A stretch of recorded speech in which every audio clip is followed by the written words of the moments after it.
హైదరాబాద్ లో మరో అవినీతి తిమింగలం ఏసీబీ వలలో చిక్కింది. హైదరాబాద్ జలమండలి ప్రాజెక్ట్ డివిజన్ 8 జనరల్ మేనేజర్ సగ్గాం అనంత లక్ష్మీ కుమార్ అక్రమాస్తుల సామ్రాజ్యాన్ని యాంటీ కరప్షన్ బ్యూరో అధికారులు బట్టబయలు చేశారు.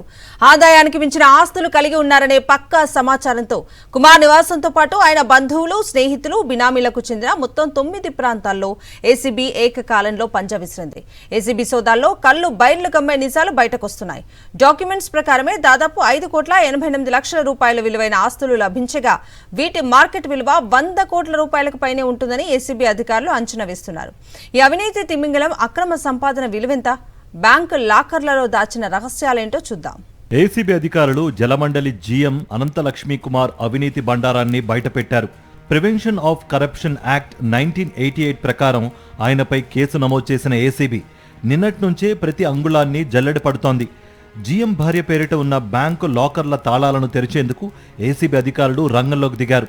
కుమార్ భార్యను స్వయంగా బ్యాంకుకు తరలించిన అధికారులు ఆమె సమక్షంలోనే లాకర్లను ఓపెన్ చేయించి తనిఖీలు చేపట్టారు. ఇప్పటి వరకు జరిపిన తనిఖీల్లో ఏసీబీ చేతికి భారీగా అక్రమ ఆస్తుల పత్రాలు, బంగారం, నగదు చిక్కాయి.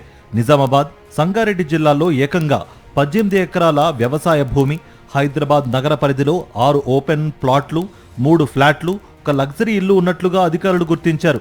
ఇక సోదాల్లో కేవలం డాక్యుమెంట్లే కాదు, కోట్లలో నగదు, కిలోల కొద్దీ బంగారం బయటపడింది. జీఎం ఇంట్లో 1.10 కోట్ల నగదు, 2.1 కేజీల బంగారు ఆభరణాలు, 9.2 కేజీల వెండి వస్తువులను ఏసీబీ సీజ్ చేసింది. వీటితో పాటు ఒక Maruti Ritz car, Bajaj motor బైక్ను స్వాధీనం చేసుకున్నారు.